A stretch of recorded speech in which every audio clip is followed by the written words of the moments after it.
সই করে মেরে যাচ্ছি, পট করে মেরে দিচ্ছি। নাম তো আমি জানি না, কিন্তু আমার মোটা করে মানে চেহারা চিনি।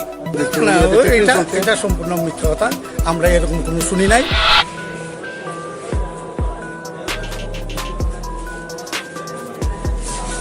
হলের ব্যাপার সবাইকে অনুরোধ করা হচ্ছে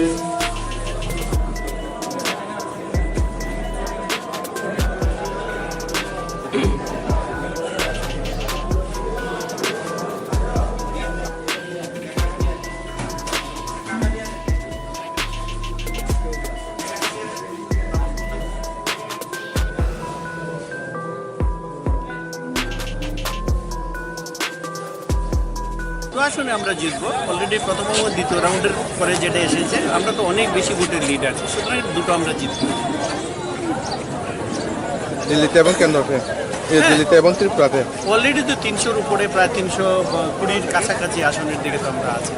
কিন্তু তো এনডিএ সরকার তৈরি হবে। 3 রাউন্ড যাওয়ার পরে আমি সই করে মেরে যাচ্ছি, পট করে মেরে দিচ্ছি। নাম তো আমি জানি না, কিন্তু আমার মোটা করে মানে চেহারা চিনি। ঠিক আছে, হ্যাঁ বোতল বাজারে দোকান আছে। চন্দন ঘোষ, অ্যাডভেঞ্চার চুন। কি নাম আপনার দাদা? কৃষ্ণেন্দু ঘোষ। আপনার নাম কত নম্বর হলে? আমি আপনার 6 নম্বর হলে। কি হয়েছে? হঠাৎ করে আমি সই করে বাইরে যাচ্ছি, ফট করে মেরে এসে তোর বাড়ির জায়গা হয়েছে না, বহুত হয়েছে। আটকে যাবো কাকে কত ধরে রাখে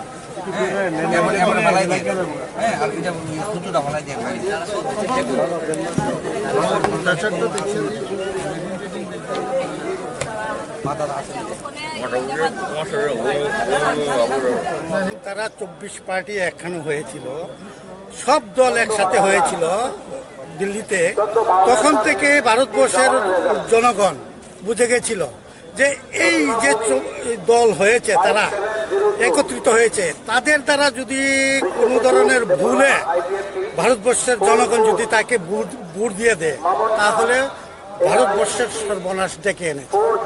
তাই শুভবুদ্ধি সম্পূর্ণ ভাই বোনেরা ভারতবর্ষে তারা চিন্তা করে দেখেছে, তারা দেখে চিন্তা করেছে যে একটাই পার্টি আছে, ভারতীয় জনতা পার্টি। সেই পার্টিকে দিলে ভারতবর্ষ উন্নতির দিকে যাবে।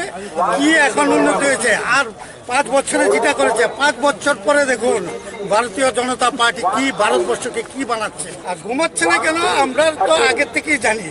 আপনারা জানেন পরশুদিন এনডিএর মিটিং হয়েছে, 3,500 কিলো লাড্ডু কিনা খাওয়া হয়েছে আমাদের দিল্লিবাসীকে। কেন? আমরা জানি ভারতবর্ষের লোক ভারতীয় জনতা পার্টির দিকে আছে, সেই জন্য আমরা নিশ্চিন্ত। এখন যে রেজাল্টের পরে গিয়ে খাবো, আমরা এখন রেজাল্টের পরে পার্টি অফিসে যাব, তারপরে সিদ্ধান্ত নিব কি করব। কর্মকর্তাদের যা যা করে গেছে ঠিক তাই ওরা করছে।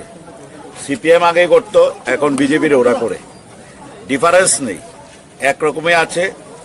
তারাই সব সেইভাবেই চলছে। ইলেকশন কমিশন তার জুরিডিকশনের মধ্যে, ইলেকশন কমিশনের ইলেকশন চলছে, অথচ কাউন্টিং জুরিডিকশনে পর্যন্ত কাউন্টিং এজেন্ট থেকে শুরু করে কাউকে নিরাপত্তা দিতে পারে না। নির্বাচনের দিন ভোটারদের নিরাপত্তা দিতে পারেনি, ভোটের লুট করেছে। আজকেও কাউন্টিং এজেন্টদের ন্যূনতম নিরাপত্তা নেই। এই রাজ্যে সাধারণ মানুষের কি নিরাপত্তা থাকবে? এগুলো 25 বছর আমরা দেখেছি, অনেক দেখেছি। দেখতে দেখতে এই জায়গায় এসেছি। 25 বছর যারা রক্ত দিয়েছে, এখনো রক্ত দিচ্ছে। যারা 25 বছর করতো, তারাই এখন গিয়ে আবার বিজেপিতে আশ্রয় নিয়েছে, নিয়ে এইসব ঘটনা ঘটছে। সুতরাং এগুলো গণতন্ত্রে এগুলো ভালো না, এগুলো চায় না। এই রাজ্যের মানুষ শান্তি চায়, শান্তির জন্যই লড়াই করেছে, পরিবর্তন এসেছে। এইগুলো গুন্ডাগিরি করার জন্য, মারধর করার জন্য কিন্তু মানুষ পরিবর্তন করেনি। আমরা এটা তীব্র ধিক্কার এবং নিন্দা জানাচ্ছি। আমরাও নির্বাচন কমিশনকে জিজ্ঞেস করব যে তোমার জুরিডিকশনের মধ্যে কি করে একজন কাউন্টিং এজেন্টের নিরাপত্তা থাকে না, সেটা আমরা জানতে চাইব। এই প্রথম আরে বলতে পারে, শুনেন, আপনি যদি যে কোনো একটা খেলাতে যান, হার মানলে হার যদি হয়ে যায় তো মনে করেন আপনার মন মেজাজ কিরম থাকে সেটাই এটার অভিজ্ঞাস করছে এখানে। এই জায়গাতে আইনসি প্রার্থী যে উনিও বলছেন, উনিও তো দেখছেন না, এটা সম্পূর্ণ মিথ্যা কথা। আমরা এরকম কোনো শুনি নাই, আর আমরা ভারতীয় জনতা পার্টি এরকম কোনো আচরণ করে না, আর করতে দেব না আমরা। সেই জন্য আমরা ঘুরছি কেন, এখানে আসার আমার দরকার ছিল না, শুধু এটা দেখতে আসছি। আমরা কোনো ধরনের শৃঙ্খলা ভঙ্গের যে যাবে তাকে পার্টির থেকে বহিষ্কার করা হবে। কাইন্ডলি আপনি একটু মেডিকেল যে হেলথে আছে ওই জায়গাটা একটু দেখেছেন। এইটা এখানে আমি যাব না, এটা শুধু বাহানা, এটা নিজেরা মধ্যে তারা করেছে, আমার পার্টি এই ধরনের কাজ করে। Thank you. স্লোগান দাও, স্লোগান দাও।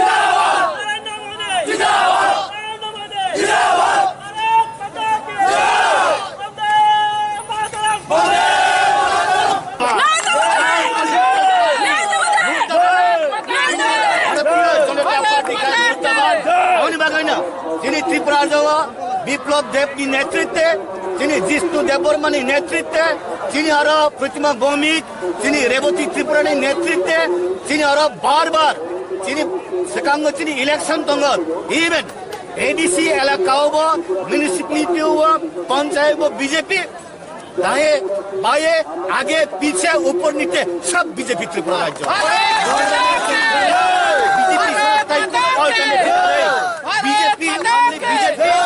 बीजेपी न अब त्रिपुरा राज्य उनका समस्त भारत वर्ष पॉलिटिकल पार्टी पाकिस्तान सपोर्ट लायो सीपीएम चीन सपोर्ट लायो विभिन्न पॉलिटिकल पार्टी फातार देश नहीं भाई और बचाई तंग ভারতবর্ষে এমন পলিটিক্যাল পার্টি ভারতীয় সংস্কৃতি বাবু কাছা নাই my country is my capacity চিনি আবো one family on political party even और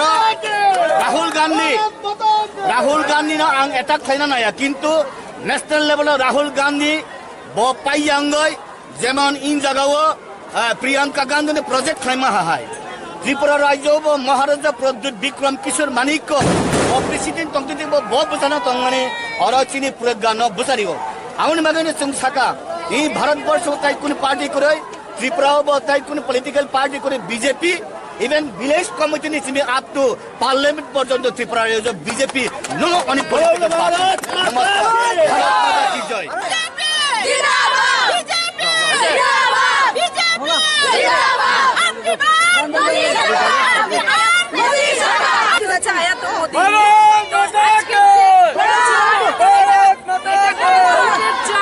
এটা রাষ্ট্রবাদের জয়, এটা বিকাশের জয়। গোটা ভারত জুড়ে আমরা স্বাধীনতার পর থেকে দেখে আসছি যে জাতির ভিত্তিতে ধর্মের ভিত্তিতে পার্টি গঠন হতে এরা ভারতবর্ষে দেখেছি, জাতির ভিত্তিতে ধর্মের ভিত্তিতে নির্বাচন হতে দেখেছি। এই প্রথম জাতিবাদ এই যে একটা রাজনীতি ছিল সেটাকে মোদীজি ধ্বংস করে দিয়েছেন এবং এবারে নির্বাচন বিকাশের উপর নির্বাচন হয়েছে। প্রধানমন্ত্রী যে বিভিন্ন জনকল্যাণমুখী যোজনার মাধ্যমে ভারতবর্ষকে যে সবকা সাথ সবকা বিকাশের যে মূল মন্ত্র নিয়েছে বিগত 5 বছর কাজ করেছে। আজকে যে লোকসভার ফলাফল বেরিয়েছে বা ট্রেন্ড আর্লি ট্রেন্ড বলা চলে, তাতে বিজেপির নেতৃত্বে এনডিএ সরকার সুন্দরভাবে সবাইকে অবাক করে দিয়ে এগিয়ে চলছে দ্বিতীয় এনডিএ সরকার গঠনের লক্ষ্যে।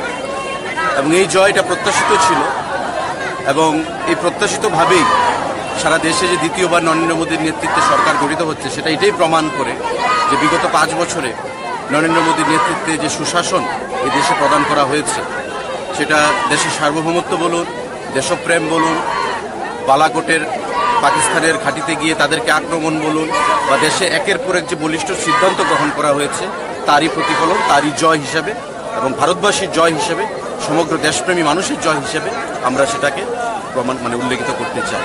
তো আজকে এই জয় উপলক্ষে আমরা রাজ্যবাসীকে অভিনন্দন জানাই এবং ইতিমধ্যে যা খবর পূর্ব এবং পশ্চিম আসনের লোকসভাতেও আমাদের ভারতীয় জনতা পার্টির প্রার্থীরা বিপুল ভোটে এগিয়ে রয়েছে।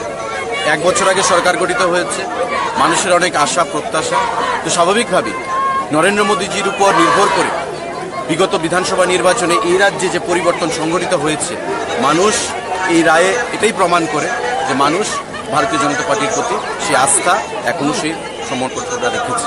তা আমরা বিশ্বাস করব এই জয়ের মাধ্যমে আমাদের দায়িত্ব আরও অনেক বৃদ্ধি পাবে। আপনাদের মাধ্যমে সারা রাজ্যের প্রতিটি অংশের মানুষকে আমরা আহ্বান জানাবো কোথাও যেন কোনো হিংসাত্মক ঘটনা না ঘটে, এবং আগামী দিনে আমাদের লক্ষ্য থাকবে এক ত্রিপুরা, সুন্দর ত্রিপুরা, এক ভারত, সুন্দর ভারত তৈরি করার। মোদিজির যেটা সংকল্প, মোদিজির যে ডাক বিগত বিধানসভার আগে আমাদের এই রাজ্যে প্রমাণ করেছে, সেই লক্ষ্যেই রাজ্য সরকার কাজ করছে। এবং আগামী দিনে এই লোকসভা জয়ের পরে আমাদের দায়িত্ব আরও বৃদ্ধি পাবে এবং সবাইকে সুন্দরভাবে নিয়ে এক ত্রিপুরা শ্রেষ্ঠ ত্রিপুরা যে স্লোগান, সেটা আমরা ফলপ্রসূ করব।